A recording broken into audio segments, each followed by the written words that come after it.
세 남매가 살고 있었습니다. 마리아, 마르다, 그리고 나사로입니다.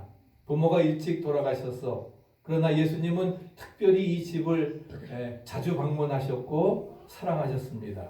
그러던 어느 날 나사로가 병들어 죽었습니다. 예수님께서 와보니까 이미 무덤에 들어간 지 나흘이나 되었습니다. 그때 마르다가 말합니다. 주께서 여기 계셨다고 하면은 내 오라버니가 죽지 않았을 것입니다. 주님 빨리 오라고 하셨을 때 오셨다고 하면은 내 오라버니가 죽지 아니하고 살았을 것입니다. 그러나 나는 이제라도 주님께서 무엇이든지 하나님께 구하시는 것을 하나님이 주실 줄을 압니다. 그때 주님께서 말씀하십니다. 나는 부활이요 생명이니 나를 믿는 자는 죽어도 살겠고 무릇 살아서 나를 믿는 자는 영원히 죽지 아니하리니 이것을 내가 믿느냐. 주여 그러하외다. 주는 그리스도시요 세상에 오시는 하나님의 아들이신 줄을 내가 믿습니다. 그리고 나서는 나사로의 무덤으로 갔습니다. 나사로의 무덤은 굴이었습니다. 그리고 예수님은 말씀하십니다. 그리고서는 돌을 옮겨 놓으라. 죽은 지가 이미 나흘이 되었습니다. 냄새가 납니다. 그때 주님 40절에 또 말씀하십니다. 내 말이 내가 믿으면 하나님의 영광을 보리라 하지 아니하였느냐. 그래서 돌을 옮겨 놓으라 하시고 옮겨 놓으니 예수께서 눈을 들어 우러러보시고 이르시되 아버지여 내 말을 들으신 것을 감사하나이다. 항상 내 말을 들으시는 줄을 내가 알았습니다. 이렇게 기도하신 다음에 큰 소리로 나사로야 나오너라, 나사로야 나오라 부르셨습니다. 그랬을 때에 어떤 역사가 이루어졌습니까? 정말 나사로가 이제 그 배를 통인 채로 나오는 부활의 역사가 이루어졌는 것을 찾아볼 수가 있습니다.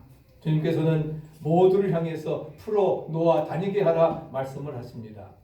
오늘 본문의 말씀은 부활의 의미를 너무나도 분명하게 우리에게 말해주고 있습니다. 부활에는 다음 5가지 요소가 필요하지 않습니다.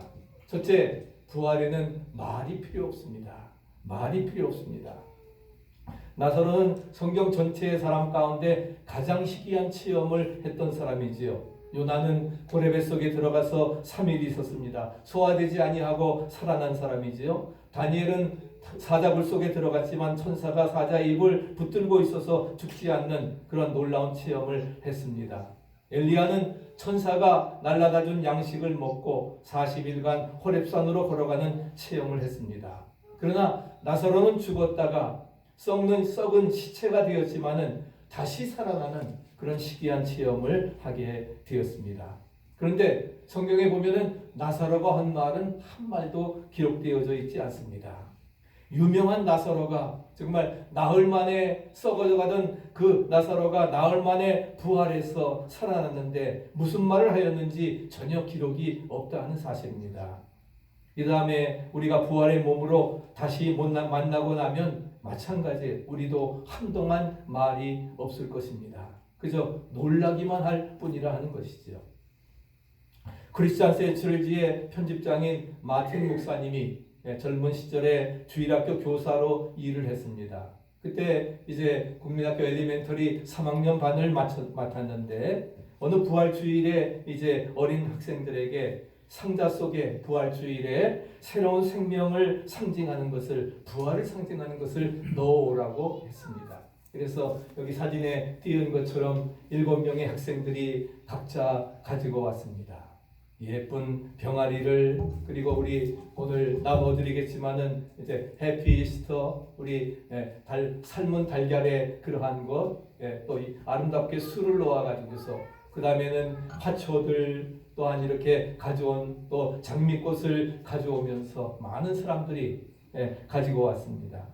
그런데 한 아이는 바로 좀 전능하였던 그런 스티븐이 있었는데 그 아이는 여기 보는 것처럼 빈 상자를 가지고 왔습니다. 다른 아이들은 아주 예쁘고 아름다운 그러한 병아리가 부화해서 하는 그러한 모습들 다 이렇게 가져와서 새로운 생명의 부활의 모습을 가져왔는데 그런데 이 전능하였던 스티븐은 또한 아무것도 가져오니 빈 상자를 가지고 왔습니다. 마틴 선생님은 당황을 했습니다. 아이들도 조롱적으로 웃습니다. 그랬을 때에 스티븐이 빈 상자를 보고 있을 때에 오히려 스티븐이 싱글벙글 웃으면서 선생님, 예수님의 무덤은 빈 무덤이라고 하지 않았습니까? 예수님은 살아나셔서 무덤이 비어있지 않습니까? 바로 이 빈 상자는 예수님의 빈 무덤, 부활을 상징하고 있습니다. 여기에 생명이 있습니다. 예수님은 이 빈 무덤에서 부활하셨습니다. 그때 마틴 목사님은 스티븐을 꼭 껴안으면서 그렇다, 내 숙제물이 가장 좋구나. 그러면서 그분은 이렇게 이야기를 합니다. 그때 정말 놀랐습니다. 전능아인 스티븐이 어떻게 그런 생각을 할 수 있을까? 다른 모든 사람들이 할 수 있는 그런 생각을 할 수 있을까? 신비하였다는 겁니다. 성령이 주신 생각이 틀림없습니다. 부활은 말이 필요 없는 빈 무덤입니다. 부활은 말이 필요 없는 빈 무덤이라는 것입니다. 그래서 우리가 이것을 생각하면서 특별히 우리가 부활절에는 우리 에그 헌팅을 많이 합니다. 부활을 상징을 하고, 그래서 그 예쁜 병아리의 모습들이 이렇게 보여지는데, 저는 오늘 부활절 메시지에 여러분들이 다 보셨겠지만은 우리 정의삭 감독의 미나리 영화를 잠시 소개하면서 특별히 이 부활절에 우리 병아리가 삐약삐약하는 그런 얼마나 아름다운 모습입니까? 이제 알을 깨고 나오는 그런 모습들. 제가 처음에 목회를 했던 곳이 바로 이 정의삭 감독이 이제 미나리를 제작을 한 바로 알칸사. 저는 스프링데일에 살았는데 바로 그것이었습니다. 그리고 우리 이삭이 부모님과 또 이삭이 누나인 이슬이, 그 다음에 정병훈 권사님, 또 하나 그 다음에 우리 정선희 집사님, 이렇게 그 가족이 저희 교회에 함께 신앙생활을 했습니다. 저는 1989년도에 이제 강림교회에서 이제 초청을 받아가지고서 미국에 왔는데, 아마 그분들은 제가 기억하기는 1984년부터 우리 한마음교회를 같이 나오게 되셨습니다. 그래서 우리 여기 사진에 보이는 분이 우리 정이삭 감독인데 1978년생이죠. 저희 딸 윤경이보다 4살 더 많습니다. 4살 더 많은 1978년 그런 생이고, 그리고 그때도 이제 아주 이삭이, 특별히 이슬이는 아주 굉장히 뛰어나서 수학 경시대 대회에 나가서 그 촌 아이임에도 불구하고 아주 상을 타올 정도로 그렇게 똑똑했습니다. 그런 가운데서 이 미나리 영화를 보면서 정말 굉장한 큰 감동과 감격을 가졌습니다. 특별히 우리 제가 살고 있던 그 동네에서 15분만 올라가면 라저스라고 하는 동네가 있는데, 거기에는 병아리 감별사들이 있고 세계적으로 유명한 치킨 공장, 타이슨 치킨 공장이 있습니다. 그래서 거기에서 이제 병아리 감별을 하는데, 병아리 감별하는 우리 식구들이 한 15가정 정도 있었습니다. 15가정. 그 중에 이제 한 분이 우리 이삭인의 가정인 정병원 권사, 정선희 집사입니다. 그분들이 캘리포니아에 살다가 이제 영화에 보시는 것처럼 이제 알칸사로 이주를 해가지고서, 그래서 뭔가 가족들에게 한번 해내는 걸 보여주픈 그런 것이, 자신만의 농장을 알기 위해서 약 거의 1시간 떨어진 외곽의 그 농장에 땅을 사가지고서, 그래서 그 당시에는 배나무를 400그루나 심고, 그 다음에 곰을 키워가지고서 웅담을 채취한다고 해서 곰도 몇 마리 키우는 그런 가운데서 이제 시골적인 그러한 생활을 하게 되었습니다. 그래서 정말 우리가 어떻게 보면 아메리칸 드림을 가지고 있는 그런 이민자의 그런 생활 속에서, 그 당시에 이제 클린턴 대통령이 알칸사의 주지사를 할 때였습니다. 주지사를 할 때였고, 그리고서는 이제 백악관에 대통령이 돼서 들어오면서부터 이제 사실은 알려졌지, 알칸사주는 인구도 260만 밖에 안 되는 아주 중남부 쪽에, 텍사스 위쪽에 가장 적은 오클라호마, 그 다음에 캔사스, 이렇게 접경에 같이 붙어 있는 그런 적은 주에 불과합니다. 근데 거기에서 이제 아름다운 그런 스토리들이 이루어지게 되는데, 그래서 한국에서 못 찾은 그러한 그 행복을 찾기 위해서 아메리칸 드림을 꿈꾸면서 이제 한국을 떠나 미국에 정착한 이민자들의 그런 이야기가 여기 쭉 기록되어져 있는 것을 찾아볼 수가 있습니다. 그런데 이 미나리가 정말 히트를 쳐가지고서 어떻게 됐습니까? 아마 제가 기대하기는 기생충에 이어서 정말 아카데미 주연상을 이제 휩쓸게 될 것이고, 그런 놀라운 역사가 이루어지게 될 것입니다. 이미 썬댄스 영화제에서 미국 영화 부분의 최고상인 심사위원 대상, 관객상을 수상을 했습니다.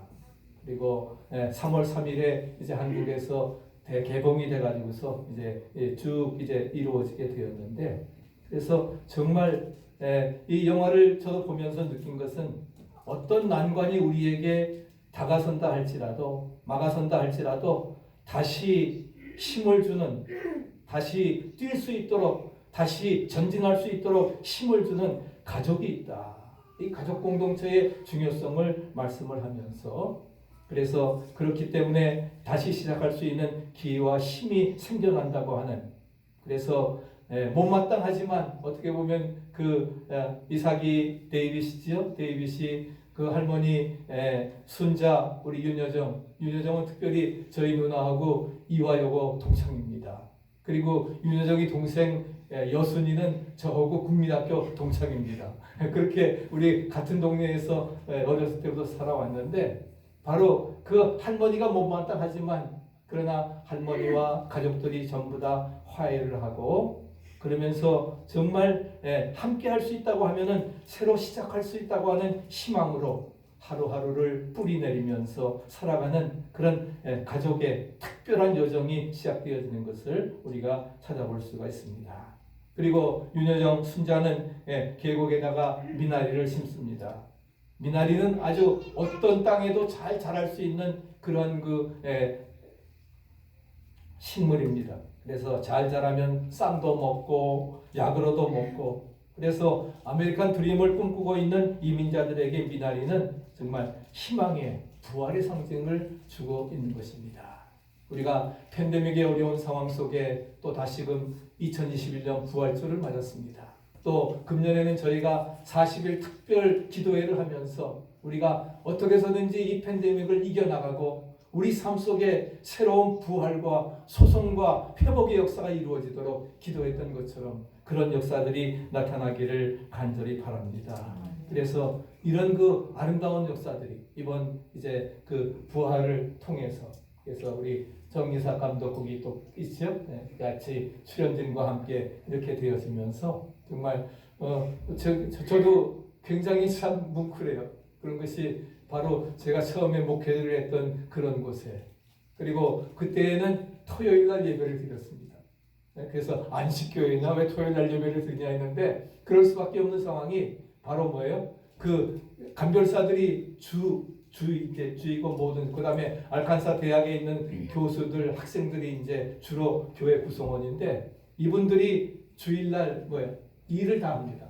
필수적으로 일을 해야 되기 때문에, 그래서 병아리를 간별해가지고서 세계로 수출하는 그런 그 역할을 하기 때문에, 그렇기 때문에 어쩔 수 없이 우리가 3년 동안 제가 있으면서 토요일날 예배를 드리게 되었습니다. 근데 그러다 보니까 주일날은 또 미국 교회도 가고 좋은 점도 있더라고요. 그런 경험들을 가지고 있었는데, 그래서 제가 이 영화를 보고 언제 한번 기회가 되면은 한번 알칸사에 다시 한번 방문을 하고 그런 감격을 가졌으면 좋겠다 느꼈습니다. 아무쪼록 이 미나리 영화가 우리에게 정말 아메리칸 드림을 꿈꾼 사람들에게 새로 시작할 수 있다는, 또 가족 공동체를 통해서 서로 하나가 되어지고 용기를 불어주면서 이제 부활의 그런 감격을 체험할 수 있는 그런 귀한 역사가 우리 모두에게 함께 이루어지기를 간절히 바랍니다. 두 번째로는 우리에게 부활에는 돌이 필요 없습니다. 주님께서는 나사로가 썩어 묻혀있는 그 돌을, 무덤의 돌을 치우라고 이렇게 말씀을 했습니다. 왜? 부활에는 돌이 필요하지 않기 때문입니다.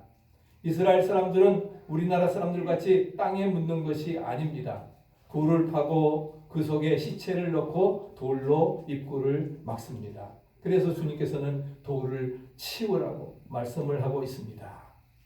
주님이 죽은 자를 살리신 그러한 기적이 세 가지가 있습니다. 첫째는 죽은 야이로의 딸을 살리신 기적입니다. 그때 야이로가 와서 내 딸이 죽게 되었사오니 와서 고쳐주시옵소서. 그래서 예수님이 함께 갑니다. 함께 가면서 혈루증을 앓던 여인이 고침받는 역사가 이루어지지요. 여러분들 다 기억하십니까? 그리고서 이제 그 집에 들어갔더니 아이가 벌써 죽었습니다. 이미 헌화하는 사람들이 곡을 하고 헌화하고 있었습니다. 그때 예수님께서는 이 아이가 죽은 것이 아니라 잔다. 자기들이 죽은 것을 확인을 했는데 잔다라고 이야기를 합니다. 그리고서는 다 부모 외에 사랑하는 제자 외에는 내보냈습니다.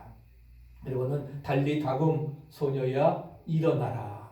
죽은 소녀의 그 야이로의 딸을 일으키셨습니다.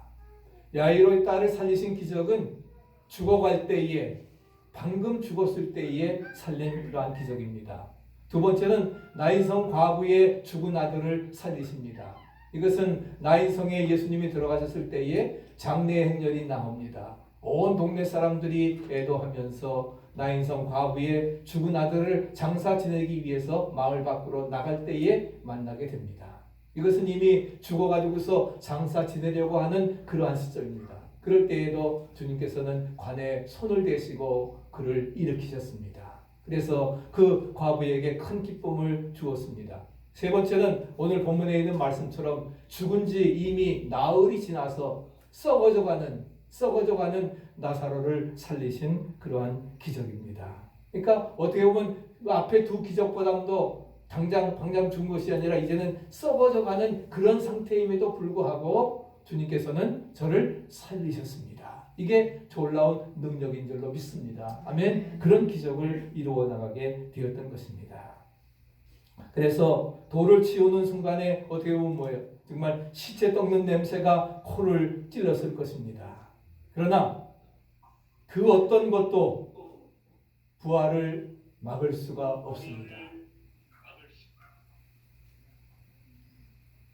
부활을 막을 수가 없다는 사실입니다. 반드시 부활은 이기고야 말 것이기 때문입니다. 믿으십니까? 네. 어떤 것도 부활을 막을 수 없다는 거예요. 부활은 우리를 하나 되지 못하게 하고 성령의 능력으로 충만하지 못하게 만든 우리에게도 장벽이 있습니까? 그 돌을 옮겨 놓으시기 바랍니다. 네? 허물어 버리시기 바랍니다. 다 걷어내 버리시기 바랍니다. 네? 내 힘으로 할 수 없다면 다른 사람의 힘을 빌어서라도 우리가 이 모든 막고 있는 장벽들을 다 내모시기를 바랍니다. 부활은 어떤 것도 막을 수가 없다는 사실입니다. 부활에는 돌이 필요 없다는 사실이죠. 세 번째로 부활에는 수의가 필요 없습니다.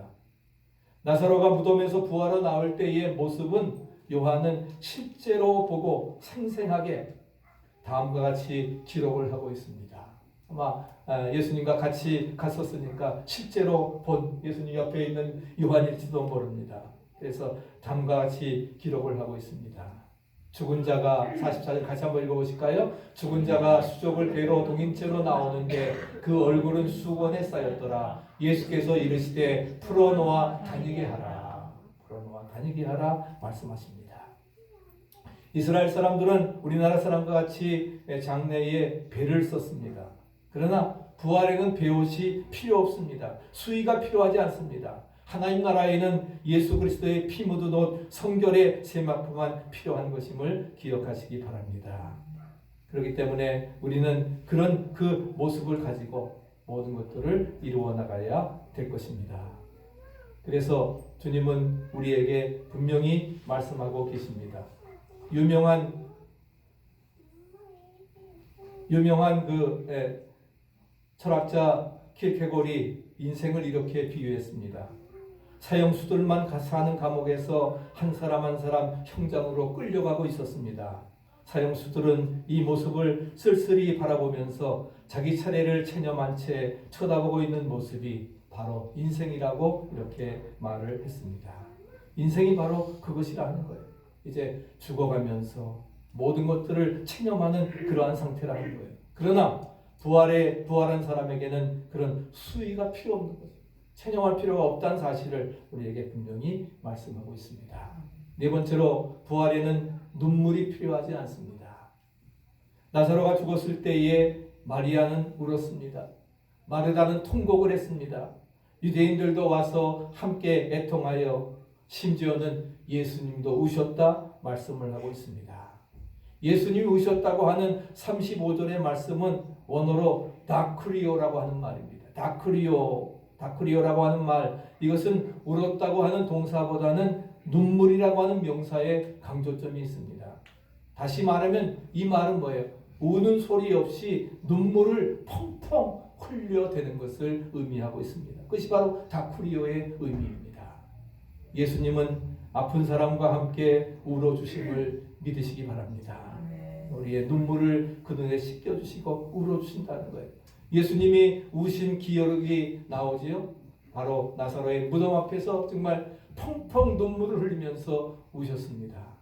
그리고 겟세마네 동산에서 또 우셨습니다. 핏방울이 되도록 우신 것은 바로 뭐예요? 이스라엘을 구원하시기 위해서 우셨고, 그 다음에는 감람낫에서 예루살렘을 보시고 예루살렘아 예루살렘아 탄식하시면서 눈물을 흘리셨습니다. 바로 민족의 그런 구원을 위해서 우셨던 것을 찾아볼 수가 있습니다. 주님은 지금도 우리와 함께 하십니다. 우리를 위해 울어주십니다. 슬픔에 함께 동참하는 거예요. 슬픔은 나눌수록 점점 작아지고 기쁨은 나눌수록 점점 커지고, 할렐루야. 바로 그러한 역사를 이루어 나가게 되는 것입니다. 그래서 계시록 20장 3절 같이 한번 읽어보실까요? 내가 들으니 보좌에서 큰 음성이 나서 이르되 보라, 하나님의 장막이 사람들과 함께 있으며 하나님이 그들과 함께 계시리니 그들은 하나님의 백성이 되고 하나님은 친히 그들과 함께 계셔서 모든 눈물을 그 눈에서 닦아주시니 다시는 사망이 없고 애통하는 것이나 곡하는 것이나 아픈 것이 다시 있지 아니하리니 처음 것들이 다 지나갔음이로라. 할렐루야. 우리에게 눈물을 닦아주십니다. 그래서 사망이 없고 애통하는 것이나 곡하는 것이나 아픈 것이 없는 하나님의 나라는 정말 새로운 삶의 시작임을 믿으시기 바랍니다. 부활의 삶도 그러한 새로운 삶의 시작이란, 처음 것들이 다 지나갔습니다. 우리에게 말씀을 하고 있습니다. 마지막 다섯 번째는 부활에는 이제 묶음이 필요 없습니다. 주님은 죽었던 나사로가 무덤에서 저벅저벅 걸어 나왔을 때에 묶은 것을 풀라고 말씀하십니다. 저를 풀어 놓아 다니게 하라 말씀을 하십니다. 이스라엘 백성들은 온몸을 함께 묶지 않습니다. 따로따로 배로 싸서 묶었습니다. 그렇기 때문에 나사로가 이제 뭐예요? 걸어 나올 수가 있었던 겁니다. 그렇지 않으면 어떻게 통째로 묶어버렸으면 걸어서 나올 수가 없지요. 일어날 수도 없었을 텐데, 그러나 그렇게 때문에 나왔습니다. 그래서 부활에는 더 이상의 묶음이 필요하지 않습니다. 그리고 부활한 나사로는 묶고 있을 수가 없었습니다. 왜? 묶음을 풀어야 했으니까. 그래서 마찬가지입니다. 우리에게도 부활한 우리는 어떤 것에도 묶일 필요가 없습니다. 믿으십니까? 나는 부활이요 생명이니 나를 믿는 자는 죽어도 살겠고 무릇 살아서 나를 믿는 자는 영원히 죽지 아니하리라. 우리가 우리에게 분명히 말씀하고 있습니다. 무덤에 묶일 그러한 필요가 없습니다. 수위에 묶여 있을 필요가 없습니다. 사망 권세를 가진 마귀에 묶일 필요가 없다는 사실입니다. 우리를 묶어내고 있는 그러한 요소가 무엇입니까? 정말 그런 그날을 얽어매는 부정적인 감정에서 벗어나시기를 바랍니다. 그래서 어떠한 모든 것, 나를 묶어내는 모든 것, 나사렛 예수 이름 명하노니 다 물러갈지어다. 풀릴지어다. 할렐루야. 나사렛 예수의 이름으로 우리가 모든 묶인 것 풀어내고 또한 물리쳐 나가는 그런 역사가 이루어져야 될 것입니다. 성금요일에 가상칠언의 말씀을 준비하면서 깨닫고 회개한 점이 많습니다. 예수님은 십자가에 못 박혀 돌아가시면서도 자기를 못 박는 이들을 향해서 용서의 기도를 드리셨지요. 첫 번째 기도가 주여 저들의 죄를 저들에게 돌리지 마옵소서. 저들이 하는 일을 알지 못합니다. 네? 모욕하는 무리들에게, 십자가의 못을 박는 무리들에게 용서해달라고 용서의 기도를 드리십니다. 그리고 우편 강도에게 오늘 내가 나와 함께 낙원에 있으리라. 행위로 구원받는 것이 아니라고 하는 것을 우리에게 분명히 말씀해 주십니다. 그래서 정말 믿음으로 구원받는, 그래서 예수님과 함께 제일 처음 천국에 이른 사람은 바로 오른편에 서 있었던 강도였습니다. 데스타였습니다. 그런 것을 기억하면서 정말 우리가 예수님을 따른다고 하면서 그렇게 용서한다고 주님은 용서의 기도를 들으시고 그리고 다 이루었다 말씀하시는데, 저는 예수님처럼 우리가 예수님을 따른다고 하면은 우리들이 못할 게 뭐가 있는가? 못할 게 뭐가 있겠어요?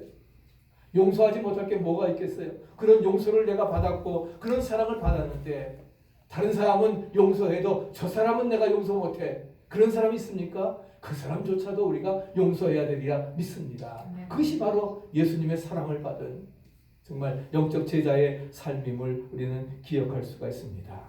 우리를 얽어매는 어떤 모든 것이 있다 할지라도 그것도 풀어야 되는 것입니다. 교회가 이렇게 시끄럽고 진통을 겪고 있는 것도 다른 사람 때문이 아닌 바로 나 때문이라고 하는 사실, 나 때문인 사실 우리가 기억하고, 팬데믹의 어려운 상황 속에 살지만 바로 그 책임도 내가 다 감당할 수 없지만 바로 나 때문에, 나의 죄 때문이라고 하는 것 회개하고 철저히 우리가 주님 앞에 설 수 있어야 될 것입니다. 아멘. 전에 누가 그런 말씀을 하세요. 네가 아직도 아픔이 있느냐, 고통이 있느냐, 네가 덜 죽어서 그래. 덜 죽어서. 아닙니까? 내가 아직 덜 죽었으니까 아픔이 있고 고통이 있는 거예요. 정말 죽는다고 하면은, 내가 정과 욕심을 못 받고 주와 함께 죽는다고 하면은 고통이 어디 있고 아픔이 어디 있겠습니까? 우리도 it is finished, 다 이루었다. 정말 주님 앞에 주님께처럼 고백할 수 있는 그러한 것입니다. 그렇기 때문에 사망 권세를 가진 마귀에게 어떤 수위에 또한 무덤에 우리는 묶일 필요가 없다고 하는 사실입니다. 그래서 부정적인 사고에서 풀어나야 될 것입니다. 오늘 우리는 십자가 앞에 모든 것을 가지고 나왔습니다. 또 주님이 이 십자가를 통해서 구속사역을 완성하신 그 부활의 주님을 찬양하며 나왔습니다. 십자가는 모든 것을 이루고 해결하는 현장임을 믿으시기 바랍니다. 우리 십자가 앞에서 우리 모두가 하나 되어지고 할렐루야, 화해하고 용서하고 정말 천국을 체험하는 은혜의 역사가 이루어지기를 축복합니다. 바로 그러한 것들이 우리에게 있어야 될 것입니다. 그래서 우리 마지막으로 읽어보십시오. 부활은 자유선포이다. 아멘. 부활은 이제 자유선포입니다. 묶은 것에서 우리가 자유함을 얻게 되는, 우리가 묶일 필요가 없습니다. 그래서 부정적인 사고에서 풀어나요. 여러분을 묶고 있는 것이 무엇입니까? 부활은 그 어떤 것도 묶일 필요가 없습니다. 그래서 주님께서는 묶여 나오는 나사로를 향해서 풀어 놓아 다니게 하라 외치셨습니다. 이제 우리의 잘못된 모든 것을 십자가에 못 박고 우리도 주와 함께 죽고 그리고 주님의 보혈의 능력으로 깨끗이 씻김받고 이제 내 안에 사는 것이 내가 아닌 주님이 나를 지배하는 삶으로 살아갈 부활되어질 때에 우리는 어느 것에도 묶이지 아니하고 승리하는 삶이 되어지리라 믿습니다. 이 놀라운 감격이 저희 여러분들에게 함께할 수 있기를 간절히 축복합니다.